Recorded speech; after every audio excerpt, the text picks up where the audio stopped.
Assalamualaikum warahmatullahi wabarakatuh. Selamat pagi, selamat siang, selamat sore. Salam sejahtera, salam kebajikan untuk rekan-rekan mahasiswa Universitas Terbuka di seluruh Nusantara yang saya banggakan.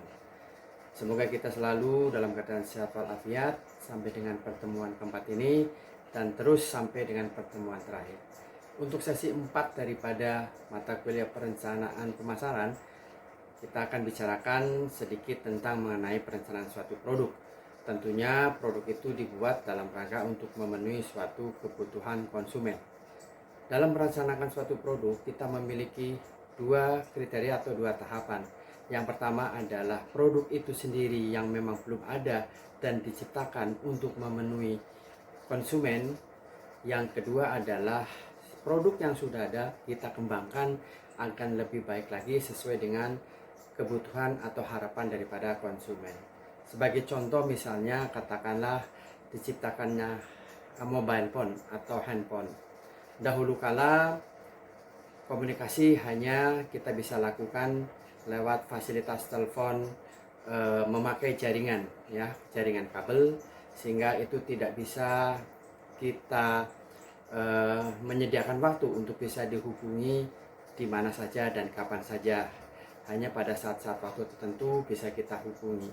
Nah, ini adalah suatu kekurangan di dalam komunikasi yang memang harus kita siasatin, bagaimana ada suatu produk bisa memenuhi konsumen ketika kita ingin dihubungi di mana saja dan kapan saja. Jadi kriteria yang pertama adalah membuat suatu produk baru biasanya ditengarai karena adanya kesenjangan kebutuhan.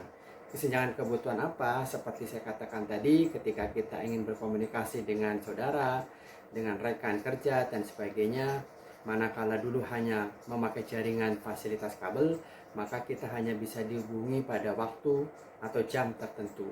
Nah, ini ada kesenjangan bagaimana komunikasi itu bisa dilakukan kapan dan di mana saja. Karena itu direncanakanlah suatu produk baru untuk memenuhi kesenjangan kebutuhan ini, yaitu dengan diciptakannya mobile phone atau handphone.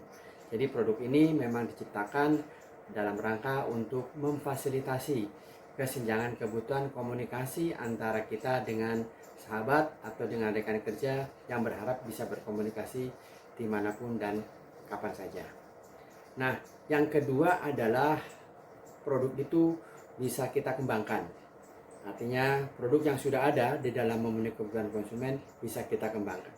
Sebagaimana teman-teman atau adik-adik ketahui dalam detik ini, bahwasanya handphone itu terus dimodifikasi untuk bisa memenuhi kebutuhan konsumen.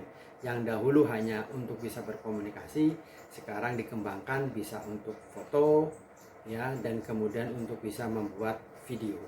Jadi pada saat kita berkomunikasi dengan rekan atau dengan saudara kita bisa mengabarkan menginformasikan bahwasanya posisi kita mungkin lagi ada di mana dan sedang melakukan apa, dengan mengabarkan dan mengirimkan berupa foto ataupun video kegiatan kita pada saat itu.